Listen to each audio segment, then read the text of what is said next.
Hi so finally Lord of the mysteries के total 8 episode complete करने के बाद and Lord of the mysteries खुद भी केवल 4 से 5 एपिसोड्स दूर है अपनी एंडिंग से। सो मैंने सोचा क्यों ना इसका बेसिक एंट्री लेवल रोल तुम्हें समझा दिया जाए। साथ ही साथ मैं तुम्हें इसके वर्ल्ड का पूरा dynamics, geography and power systems को भी बेसिकली एक्सप्लेन करने वाला हूँ। हालांकि इसके बारे में हम लोग बहुत अच्छे तरीके से बात करेंगे एक दूसरी वीडियो के अंदर, जिसमें मैंने 22 पाथवेज को एकदम डीपली एक्सप्लेन करा है, उनकी सारी powers and sequences. That is a spoiler वाली वीडियो, बट वो बाद में देखी जाएगी। अभी तुम लोग ये बेसिक एंट्री लेवल स्टफ सुन लो जिसमें ना तो कोई स्पॉइलर है। तो बिना किसी देरी के फटाफट से इस वीडियो को शुरू कर देते हैं। तो जैसा कि आप LOTM का वर्ल्ड इतना ज़्यादा बड़ा है, सो कहाँ से शुरू करें? चलो ज्योग्राफी से शुरू कर लेते हैं। Ready for a geography lesson. अब LOTM की दुनिया एक्चुअली में डिवाइडेड है 4 मेजर कॉन्टिनेंट्स के अंदर। वेस्टर्न कॉन्टिनेंट जो कि अनएक्सप्लोर्ड लैंड्स हैं, यहाँ तक ज़्यादा कोई लोग पहुँच नहीं पाए हैं अभी। नॉर्दर्न कॉन्टिनेंट जहाँ पे हमारी स्टोरी टेक प्लेस करेगी। फोरसेकन लैंड्स ऑफ गॉड, अब वहाँ पे गॉड्स वगैरह रहते हैं, उसके बारे में मुझे नहीं पता बिकॉज मैंने डोंगवान ही पढ़ी है इसकी।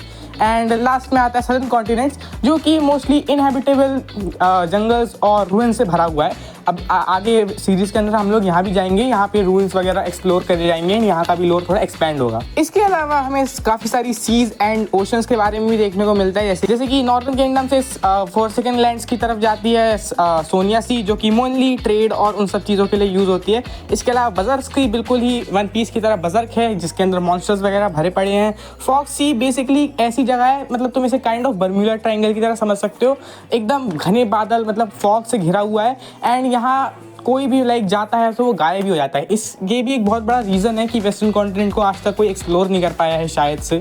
एंड इसके अलावा हमें एक और सी देखने मिले, सी ऑफ रूइंस, जहाँ पे एटलांटिस जैसे रूइन स्ट्रक्चर्स हैं एंड काफ़ी सारी संकन सिटीज़ भी वहाँ पे एग्जिस्ट करती हैं। हमारी मेन स्टोरी टेक प्लेस करती है नॉर्दर्न कॉन्टिनेंट के अंदर, मेनली इन लियोन किंगडम। अब ये जो लियोन किंगडम है ये एक्चुअली में विक्टोरियन एरा इंग्लैंड से इंस्पायर्ड है। इसके अलावा भी तुम्हें नॉर्दर्न कॉन्टिनेंट के अंदर बहुत सारे किंगडम्स वगैरह देखने को मिल जाते हैं जो कि डिफरेंट वर्ल्ड लोकेशन से इंस्पायर हो रखे हैं। For example Indus Republic inspired है फ्रांस से, फ्रेसेक है जर्मनी से, और भी ऐसे काफ़ी सारे डिफरेंट जगह डिफरेंट रियल वर्ल्ड लोकेशन पे बेस करके बनाई गई है। अब ये तो हो गई मेन ज्योग्राफी की बात। अब स्टोरी क्या है भाई, इसकी स्टोरी के ऊपर बात करनी है ना, तो अब फटाफट से हम लोग इसकी मेन स्टोरी की तरफ बढ़ते हैं कि एक्चुअली में इसके अंदर चल क्या रहा है। करंटली LOTM की दुनिया में 5th ईपॉक चल रहा है। अब तुम लोग सोच रहे हो कि भाई ये ईपॉक क्या होता है? सो ईपॉक बड़े टाइम पीरियड्स को डिफाइन करने के लिए यूज होता है। तुम इसे समवॉट हमारे यहाँ के युगों से कंपेयर कर सकते हो। जिस तरीके से हर एक युग के एंड में एक बहुत बड़ा सिविलाइजेशन चेंज होता है, वैसे ही हर एक ईपॉक एक बहुत बड़े सिविलाइजेशन चेंज को दिखाता है। बात करी जाए अगर फर्स्ट ईपॉक की, तो इसके बारे में हमें ज़्यादा कुछ नॉलेज नहीं है। बोला जाता है that it is the starting point of the universe, या फिर तुम इसे डायनासोर का टाइम भी बोल सकते हो।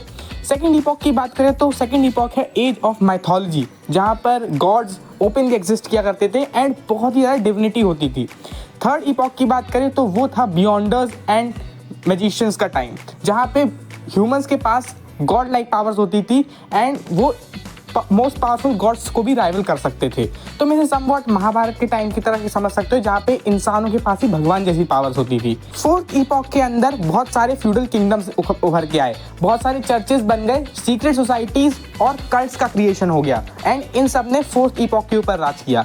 5th ईपॉक जो कि करंट टाइम है, तुम इसे मॉडर्न डे एरा की तरह समझ सकते हो, जिसको आयरन एज भी बोला जाता है। इस टाइम पर Beyonders, magical powers, super heroes, ये सब कुछ किस्से कहानियों की तरह ट्रीट किया जाता है एंड नॉर्मल लोग अपनी नॉर्मल जिंदगी जीते हैं। वहीं दूसरी तरफ बियॉन्डर्स शैडोज के अंदर रह काम करना पसंद करते हैं। अब तुम लोग सोच रहे हो कि भाई ये बियॉन्डर किस बला का नाम है, तो बियॉन्डर्स के बारे में मैं तुम्हें बताऊंगा, बट अभी वीडियो में थोड़ा आगे, क्योंकि वहाँ पे चीज़ें अच्छी तरीके से कनेक्ट होंगी। सो अब बात कर रहे हैं थोड़ी स्टोरी के बारे में। मेन स्टोरी हम लोग फॉलो करते हैं एक चाइनीज़ लड़की की, जिसका नाम होता है ज़ो मिंगुई। अब प्रोनाउंसिएशन इधर उधर हो तो अपना मैनेज कर लेना। जो कि अपनी लाइफ से काफ़ी ज़्यादा परेशान होता है और वो एक रिचुअल परफॉर्म करता है, एक लक इन्हांसमेंट रिचुअल, इसी उम्मीद में कि मे भी उसका थोड़ा बहुत लक बढ़ जाएगा एंड उसकी थोड़ी लाइफ अच्छी हो जाएगी। बट उसकी लाइफ एक टोटली डिफरेंट टर्न ले लेती है। वो ट्रांस माइग्रेट कर जाता है क्लाइन मोरेत्ती की बॉडी में। अब क्लाइन जो था वो LOTM की दुनिया का रहने वाला था and he was a historian. जब जो की आँख खुलती है क्लाइन की बॉडी के अंदर तो वो शॉक हो जाता है, क्योंकि क्लाइन ने अभी अभी खुद को पॉइंट ब्लैंक पे गोली मार के सुसाइड करी होती है। वो पूरा सीन देख के काफ़ी ज़्यादा शॉक होता है एंड डर भी जाता है, पर तभी उसे अपने सामने एक पुरानी सी नोटबुक देखने को मिलती है। इस वर्ल्ड के बारे में थोड़ी इन्फॉर्मेशन गेन करने के लिए वो उस बुक को खोलता है एंड पढ़ना शुरू करता है, जिससे उसे पता चलता है कि वो एक हिस्टोरियन है एंड वो एक्चुअली में स्टडी करता है ancient language Hermes and faeces को। हर्मीज एक रिचुअलिस्टिक लैंग्वेज है जो कि डिफरेंट रिचुअल्स में चैंटिंग की तरह यूज होती है, तुम इसे सम काइंड ऑफ संस्कृत की तरह समझ सकते हो। एंड फीसिस एक बहुत ज़्यादा ओल्ड लैंग्वेज है जिससे सारी मॉडर्न डे लैंग्वेज डिराइव होती है नॉर्दर्न कॉन्टिनेंट की। अब जब वो इस पेजेस के थ्रू पलटता है तो उसे पता चलता है दैट ये एक एंशिएंट बुक है जिसको लिखा था 4th ईपॉक में एंटोगिनियस फैमिली के किसी मेंबर ने। और इसी बुक के पेजेस के थ्रू जाते हुए उसे एक फ्रेज दिखता है जिसमें लिखा होता है everyone will die including me, जिसको देखकर वो काफ़ी ज़्यादा शॉक हो जाता है एंड उसे समझ में नहीं आ रहा होता है कि इसका मतलब क्या हुआ एंड क्लाइन ने आखिरकार ऐसा क्यों लिखा था यहाँ पे। ये सब वो सोच ही रहा होता है कि तभी उसके डोर के ऊपर नॉक होती है एंड उसकी सिस्टर वहाँ पे आ जाती है। अब यहाँ पे तो उस क्लाइन पूरी की पूरी सिचुएशन को किसी तरीके से संभाल लेता है एंड अगले दिन वो जाता है बाहर थोड़ी एक्सप्लोरेशन करने, साथ ही साथ घर का दूध ब्रेड भी खत्म हो रहा था तो उसे वो भी लेने जाना था। अब बाहर निकल के वो थोड़ा बहुत घूमता है एंड पूरी सिटी को एक्सप्लोर करता है, जहाँ पर उसे ये चीज़ रियलाइज़ होती है दैट करेंटली ईयर तो 1349 चल रहा है बट पूरी जगह की वाइब बिल्कुल विक्टोरियन एरा इंग्लैंड की तरह है। पूरी जगह स्टीम पावर्ड मशीनरीज हैं, सभी लोगों ने कोट्स एंड हैट्स पहने हुए हैं, लड़कियों ने बड़े बड़े गाउन पहने हुए हैं, पूरी की पूरी जगह की वाइब बिल्कुल ही विक्टोरियन एरा इंग्लैंड की तरह लग रही है। अब वो ये सब कुछ देख ही रहा होता है कि तभी क्लाइंट को रियलाइज़ होता है कि कोई उसका पीछा कर रहा है। क्लाइंट फटाफट से किसी तरीके से उससे अपना पीछा छुड़ाता है एंड अपने घर पे पहुंचता है। घर आके क्लाइंट ये चीज़ रियलाइज़ करता है कि वो हमेशा के लिए यहाँ पे नहीं रह सकता, उसे अपनी दुनिया में वापस जाना पड़ेगा।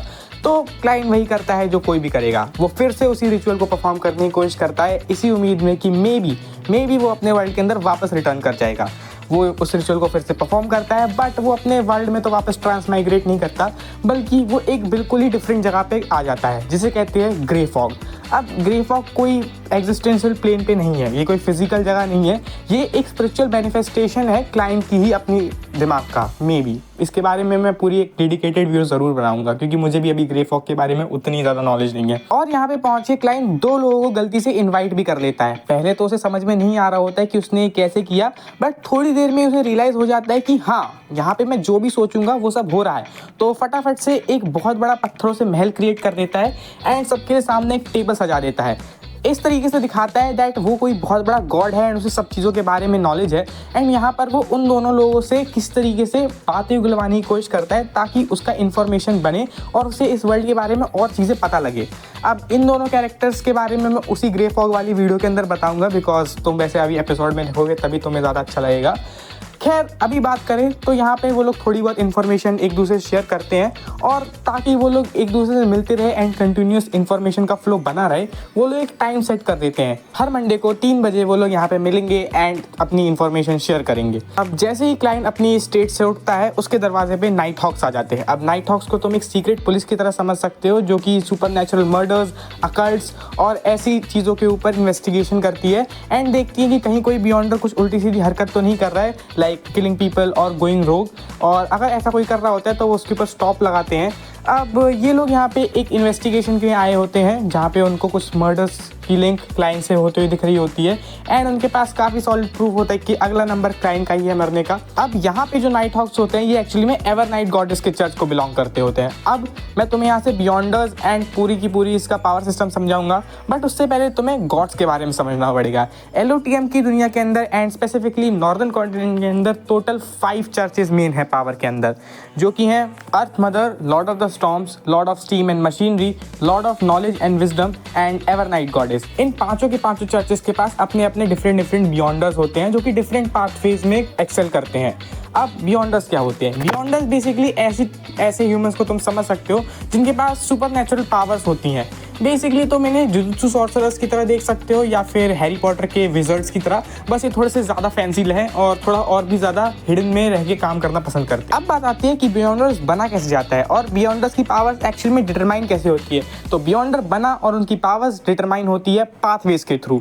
टोटल 22 डिफरेंट पाथवेज हैं बियॉन्डर बनने के लिए एंड स्टार्टिंग में तुम किसी एक पाथवे पाथवे को चुनते हो एंड फिर तुम पूरे टाइम उसी पाथवे के लिए स्टिक रहते हो। It's like a career choice. जिस अगर तुमने 11th के अंदर साइंस ले ली तो फिर तुम आगे चल के इंजीनियर ही बनोगे, तुम डॉक्टर नहीं बन सकते, सॉरी माय गाय। लेकिन अगर तुमने कॉमर्स ले ली तो फिर तुम मे बी BBA ही करोगे एंड या फिर CA की तैयारी करोगे। कुछ इसी तरीके से होते हैं पाथवेज, जो कि एक बार जो तुमने चूज़ कर लिया फिर तुम्हें उसी के हिसाब से आगे बढ़ना पड़ता है सीक्वेंसेस के अंदर। आप सीक्वेंसेस बेसिकली पावर लेवल्स होती हैं।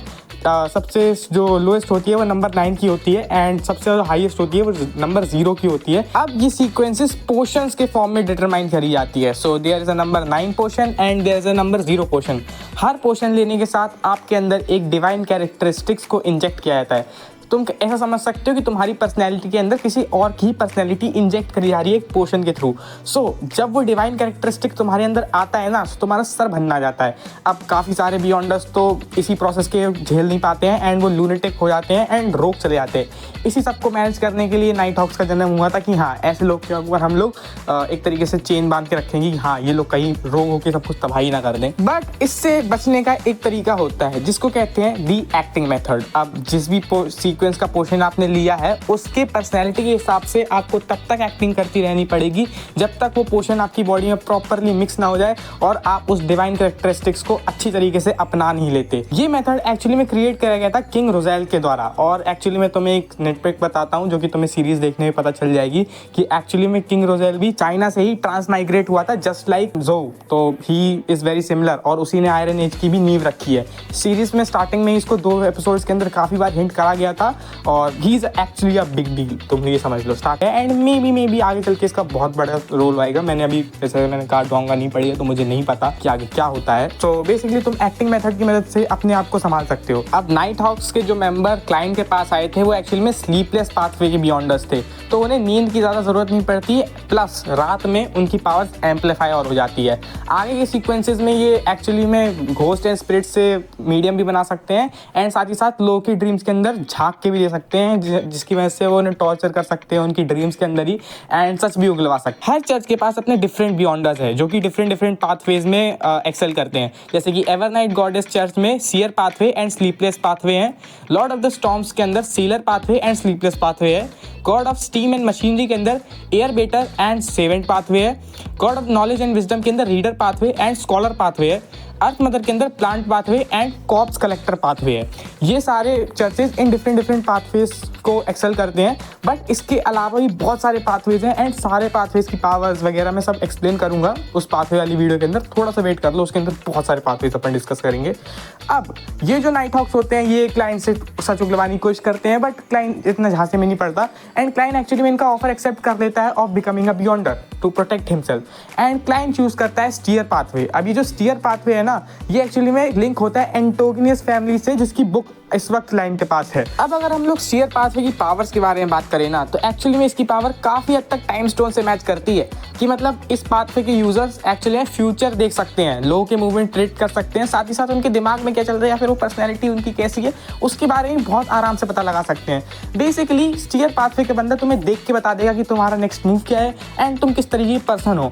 ये जो पाथवे है ये बेसिकली सपोर्ट की तरह यूज होता है। अब क्लाइंट ने क्यों यूज किया है वो तो तुम्हें एपिसोड देख के पता चलेगा। अब यहाँ से इसका एंट्री लेवल लोअर हो जाता है खत्म। अब इसके ऊपर 2 या 3 से 4 मैं एटलीस्ट कोशिश कर रहा हूँ कि भाई LOTM के ऊपर ना अच्छे से इसको मिल करूँगा मैं, क्योंकि इसके अभी से ही 2nd सीजन अनाउंस हो गया है and I am going to milk it a lot. मैं भाई इसके ऊपर एटलीस्ट कुछ नहीं तो करके 10 वीडियोस तो बनाने वाला हूँ। सो LOTM के रिलेटेड तो बहुत सारा कंटेंट अभी देखने को मिलने वाला है। So stay tuned. आज के लिए बस इतना ही। आई होप तुम लोग को वीडियो पसंद आई हो। अगर वीडियो पसंद आई तो लाइक करो, चैनल पर है तो सब्सक्राइब करो और मैं तुम लोग से मिलूंगा इसी किसी नेक्स्ट वीडियो के अंदर। तब तक के लिए गुड बाय।